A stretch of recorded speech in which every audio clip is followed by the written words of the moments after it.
Hi guys, मेरा नाम अजय है और आज हम लोग जिस टॉपिक के बारे में बात करेंगे वो है public IP address and private IP address in Azure. Okay, so मतलब अगर मैं आपको बताऊं कि क्या होता है पब्लिक आईपी एड्रेस और प्राइवेट आईपी एड्रेस, तो बेसिकली दोनों ही आईपी एड्रेस हमारे एज्योर के एनवायरनमेंट के लिए जरूरी है। ठीक है, फंडामेंटल डिफरेंसेस मैं आपको बता देता हूँ। पब्लिक आईपी एड्रेस हमको यूज होती है अगर हमारी मशीन्स को या हमारी एज्योर की सर्विसेज को इंटरनेट के लिए कनेक्ट करना हो, इंटरनेट को एक्सेस करना हो, तो हम पब्लिक आईपी एड्रेस यूज करें। और प्राइवेट आईपी एड्रेस हम यूज कर सकते हैं अगर हमें इंटरनली एज्योर सर्विसेज को कनेक्ट करवानी हो। फॉर एग्जांपल, अगर हम एक वीएम से दूसरे वीएम को कनेक्ट करना चाहते हैं तो हम प्राइवेट आईपी एड्रेस यूज। ठीक है, तो पब्लिक आईपी एड्रेस की अगर हम बात करूं तो ये एक्सेसिबिलिटी के लिए हमारा यूज होता है। Accessible from the internet, allowing resources like web server to be directly access. ठीक है, मतलब बता रहा है कि वेब सर्वर एक्सेस के लिए हमें चाहिए होता है। यूज केसेस अगर मैं बात करूं, जैसे होस्टिंग वेबसाइट हम यूज कर सकते हैं, आरडीपी को एक्सेस कर सकते हैं इंटरनेट पब्लिक आईपी के थ्रू। ठीक है, कुछ हमारी एप्लीकेशन होती है जो पब्लिक फेसिंग होती है, उनको हम यूज कर सकते हैं। ठीक है, एक्सेसिंग एक्सटर्नल सर्विसेज। बाकी कॉस्ट, जो हमारी पब्लिक आईपी एड्रेस होती है एज्योर में, उसकी कुछ कॉस्ट होती है। ये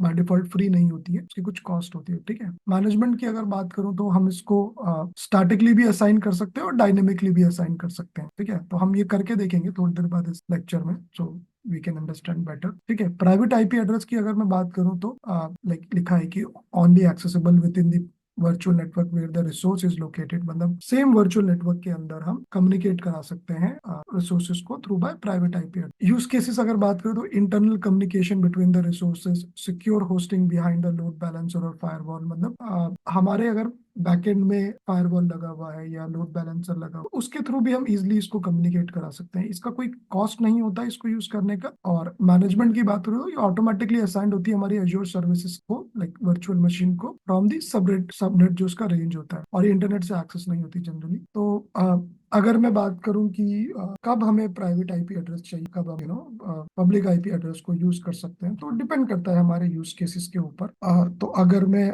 बात करूं कि हम किन चीज को कंसिडर कर सकते हैं पब्लिक आईपी एड्रेस और प्राइवेट आईपी एड्रेस को एक्सेस को यूज करने के लिए, तो dynamic versus static IP. So if you require a consistent IP address, choose a static public IP, otherwise dynamic IP might be sufficient. So basically static public IP address क्या होता है कि हमारा जो IP एड्रेस रहेगा virtual machine का वो constant रहेगा। ठीक है, मैं एक डायग्राम के बारे में समझा देता हूँ। मान लीजिए ये मेरा एक वीएम है। ठीक है, ये हमारा एक वर्चुअल मशीन है, जिसकी वर्चुअल मशीन है। ठीक है, वीएम है ये, इसके पास एक यहाँ पे इंटरनेट है। ठीक है, और यहाँ पे मेरे पास एक VM2 है, VM2। ठीक है, अभी क्या है, इसके पास मान लीजिए हमारी पब्लिक प्राइवेट आईपी जो हमारी सबनेट से असाइन, इसके पास हमारे पास एक सबनेट है, आईपी एड्रेस है 05। ठीक है, तो अभी ये जो आईपी है ये प्राइवेट आईपी एड्रेस है। ये लिख देता हूँ मैं, ये अगर मेरे टी नहीं शायद काम कर प्राइवेट आईपी। ठीक है, ये भी मेरा जो है ये प्राइवेट आईपी। और अगर मुझे, ये हमारा एक इंटरनेट है, इंटरनेट हमारी एक सर्विस है। ठीक है, तो अभी मैं क्या करता हूँ, अगर मुझे ये एक्सेस करना है ना, ये सर, तो मुझे एक आईपी एड्रेस चाहिए होगी जो होगी हमारी पब्लिक आईपी एड्रेस। ये कुछ भी फॉर्म में हो सकती है। मान लीजिए ये हम इसको सिलेक्ट नहीं करते, ये ऑटोमेटिकली एज्योर हमको सिलेक्ट करके दे देता है। फॉर एग्जांपल ये हमें एक प्राइवेट आईपी एड्रेस दी हुई है। ठीक है, तो ये हमारी पब्लिक आईपी और ये हमारी प्राइवेट आईपी है। तो ये अगर वीएम एज्योर इंटरनेट को एक्सेस करेगी तो प्राइवेट आई पब्लिक आईपी से करेगी। बट अगर हमें कम्युनिकेशन करानी है अपनी वीएम को VM2 के साथ, तो इस केस में हम लोग जो है ये प्राइवेट आईपी के थ्रू कम्युनिकेशन करा सकते हैं। बट अगर इंटरनेट पे जाना है उसको, तो उसको पब्लिक आईपी चाहिए। आउटबाउंड एक्सेस जो है इंटरनेट का पब्लिक आईपी के थ्रू होगा। तो विल अंडरस्टैंड, थोड़ी देर में हम प्रैक्टिकल करेंगे तो और क्लियर हो। ठीक है, और अभी इसी में ही ये स्टैटिक भी हो सकती है। प्राइवेट आईपी जनरली हम स्टैटिक असाइन करते हैं, पब्लिक आईपी हम डायनेमिक भी असाइन कर सकते हैं, स्टैटिक भी असाइन कर सकते हैं। स्टैटिक बेसिकली सेम रहेगी। मान लीजिए आपका ये वर्चुअल मशीन है, अगर ये वर्चुअल मशीन शट डाउन होता है, ठीक है, और फिर स्टार्ट करते हैं हम, तो उस केस में भी अगर हमने स्टैटिक आईपी असाइन करी है तो वो चेंज नहीं होगी। बट मान लीजिए अगर हमने इसको डायनेमिक असाइन किया हुआ है आईपी, तो वो जो है जब रिस्टार्ट होगा तो आईपी एड्रेस जो है वो चेंज हो सकती है। यही है स्टैटिक और dynamic IP address. Outbound connection even with private IP, outbound connection to the internet are possible through Azure NAT. मतलब ये एक नेट सर्विसेज जिसके थ्रू हम एज्योर आउटबाउंड कनेक्शन यूज कर सकते हैं प्राइवेट आईपी एड्रेस के थ्रू। बट अभी वो उस टॉपिक पे हम नहीं आए हैं, तो थोड़े दिनों बाद इसके बारे में डिस्कस करेंगे आने वाले चैप्टर्स में। Load balancer and firewall. Public IP can be associated with load balancer for distributing traffic among sources, while private IP can be secured behind the firewall for enhanced protection. मतलब कहना चाह रहा है कि ये पब्लिक आईपी को भी हम एसोसिएट कर सकते हैं अपने लोड बैलेंसर और डिस्ट्रीब्यूशन ट्रैफिक के लिए कर सकते हैं।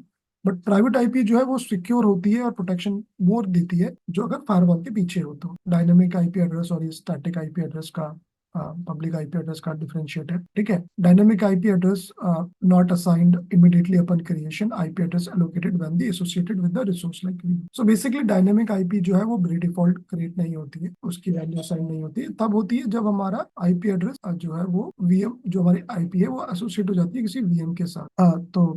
अगर रिलीज की बात करें तो हम, जैसे मैंने बताया था कि अगर मशीन जो है वो स्टॉप हो जाती है या डिलोकेट होती है तो हमारी जो है वो डायनेमिक आईपी रिलीज हो जाएगी। कॉस्ट इसकी थोड़ी कम होती है स्टैटिक आईपी के मुकाबले।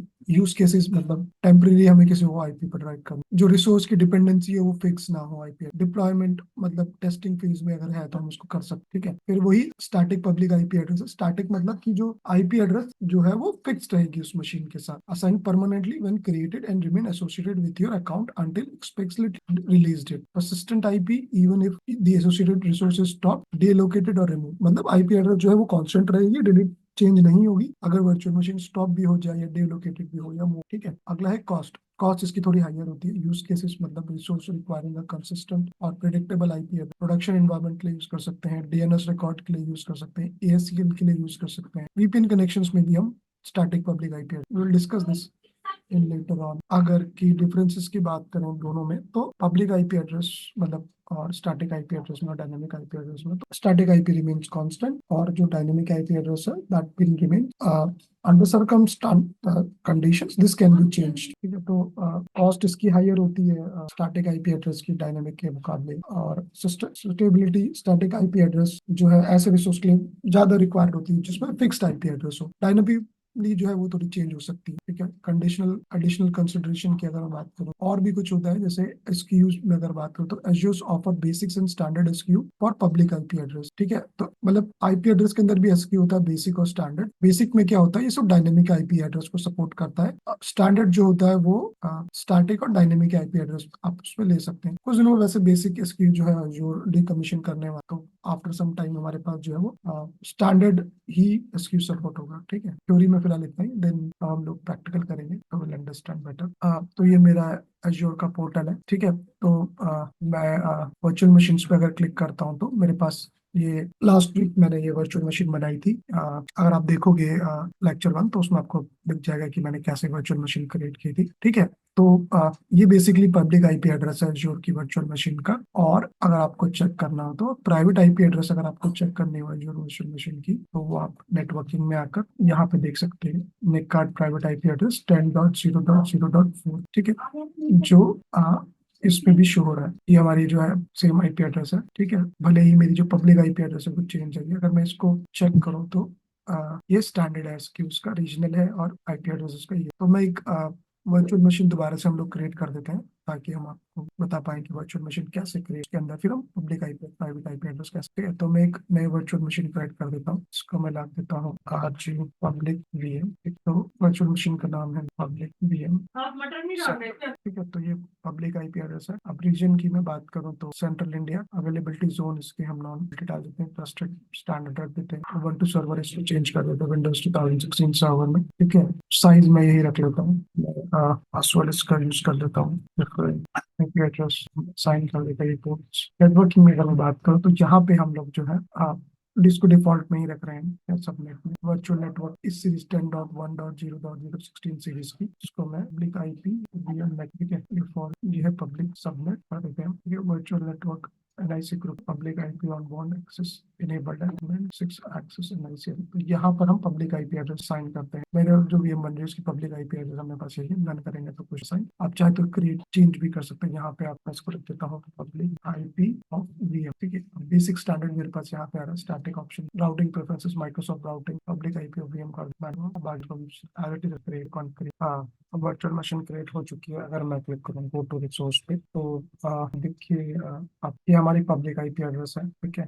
ये हमारी प्राइवेट आईपी एड्रेस है, ठीक है। ये जो प्राइवेट आईपी एड्रेस है, अगर मैं नेटवर्किंग में क्लिक करूँ तो आप देखिएगा कि जो सबनेट रेंज मैंने जो सेलेक्ट करी थी, उस सबनेट रेंज में से ये पब्लिक आईपी उठ के आई और पहले ही आईपी एड्रेस उठ के आई। अब मैं नेटवर्क सबनेट्स पे जाऊँ, सबनेट देखिए 10.0.0.1.0.0/24, ठीक है। आपको पता ही होगा कि 5 आईपी एड्रेस जो रिजर्व करता है, तो पहली आईपी एड्रेस आती है, फोर्थ आती है, ठीक है। ये आ गई है। और अगर मैं इसको क्लिक करूँ, मैंने यहाँ पे लिखा था एक पॉइंट, हम प्राइवेट आईपी एड्रेस से इंटरनेट से एक्सेस नहीं कर सकते, ठीक है। तो नाउ अगर मैं इसको एक्सेस करूँ आपका, तो हम इसको एक्सेस नहीं कर सकते, ये नहीं आया, तो डिस्कनेक्ट आ गया मैसेज, डिस्कनेक्ट हो, connection can not be connect. अब अगर मैं इसको एक्सेस करना चाहूँ अपनी पब्लिक आईपी, तो जो है इजिली कनेक्ट कर सकते हैं मशीन हमारी। अभी अगर आपको चेक करना हो इसमें कि हमारे जो पब्लिक आईपी एड्रेस क्या हमने सेंड की थी, चेक कर लेते हैं। 10.1.0.4 यही हमारी आईपी एड्रेस है जिस मशीन को असाइन। तो ये मेरी ये मेरी प्राइवेट आईपी एड्रेस है ये, ठीक है। और अगर मुझे चेक करना हो कि मेरी प्राइवेट पब्लिक आईपी एड्रेस क्या है, तो अगर मैं गूगल में जाके लिखता हूँ तो अभी आप देखिएगा मेरी 20.20.20.4.205.10.11.10 मेरी आईपी एड्रेस है। तो मैं इसमें माई आईपी एड्रेस क्या है, 20.204.205.110, ठीक है। इसमें भी, बट इसमें भी यही शो है और इसमें भी यही शो है। अगर मैं देखूँ पब्लिक आईपी एड्रेस में भी यही शो है, ठीक है। अब ये जो आईपी एड्रेस है स्टैटिक आईपी एड्रेस है, तो इसी के साथ जो हमारे इन्फॉर्मेशन कर लो, ठीक है। Discuss another chat. Thank you.